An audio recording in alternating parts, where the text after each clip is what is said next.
Fans of barbecue rate a restaurant by how far they would travel to eat there. There are 100-mile places, a few 200-mile joints, but Sweatman's Barbecue, located in Orangeburg County, South Carolina, might just top them all. Charlie Bryant made the drive from Atlanta, Georgia, roughly 260 miles away. I wouldn't do it once a week, but at least once or twice a year, yeah.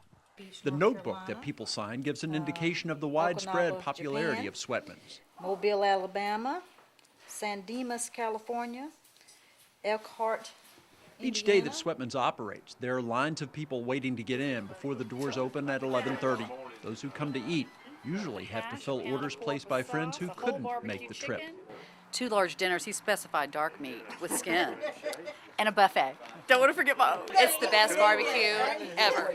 I've been coming here since I was 8 years old.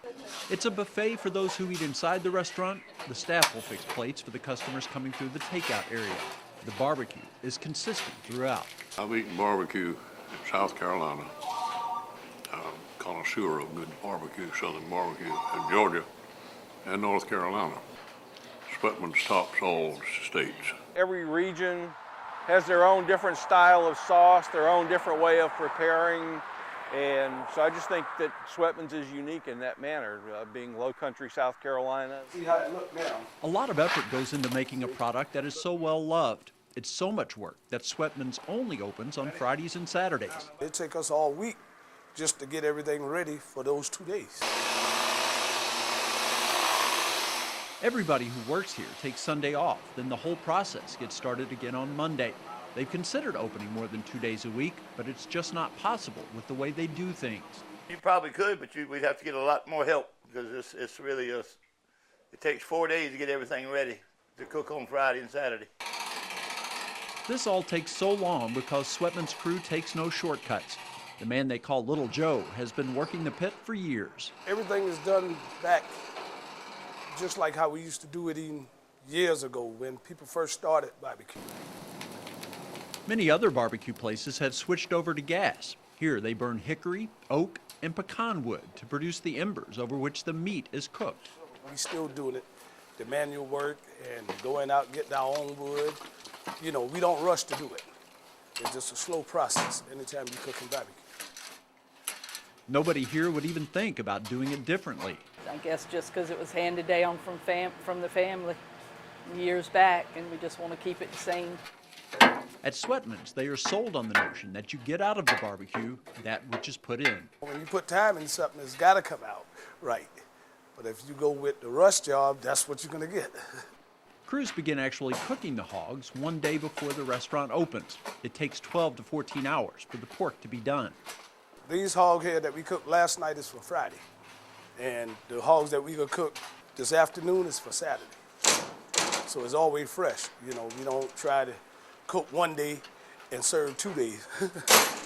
If the barbecue here is the crowd favorite, the hash is an extremely close second. Not many places even try to make hash anymore. Any way you eat hash, it'll have a different taste. And as far as I'm concerned, this is the way it's supposed to be cooked. As with the barbecue, the method of making the hash hasn't changed at Sweatman's through the years. My granddad used to make it, my uncle and dad made it, and then they just passed it on down. It's relatively simple, just pork and ketchup, but with another twist or two thrown in. So you're not going to tell me how you cook it? No, I can't do that. Somebody would get mad at you? Might lose my job. What's in the sauce? Can't tell you that. That's an old family secret. Keeping secrets is a tradition with restaurants and recipes. It is taken seriously here. For instance, South Carolina is known for mustard sauce. The sauce at Sweatman's, however, is slightly different than everywhere else. Can you give me a hint? Mustard, vinegar. That's as far as you'll go. That's all I can tell you. When the hogs come off of the pit, the meat goes into the chopping room. There, a crew cleans off all the fat and gristle. They do something else at this point that you don't see everywhere. They separate dark meat from white meat. Which is your favorite, white or dark? Dark. More flavor there? Yeah. Virtually nothing goes to waste at Sweatman's. The skin is removed from the cooked hog and then returned to the pit. There it is given another 20 to 30 minutes over the coals. That crisps up the skin, which is eventually broken into pieces and served up to customers. The skin is in high demand, so people are asked to take only 2 or 3 pieces. It's not as much skin on a hog as what is meat, so you gotta look out for the next man. That's what we believe. No changes are planned for the restaurant. The idea is to simply keep providing customers with its unique brand of barbecue and all the rest. Right now, Sweatman's has dropped off a bit from its peak, but with the stellar reviews continuing to flow in, The service is good, the people are friendly, but the barbecue hash and skin is absolutely the best in the world.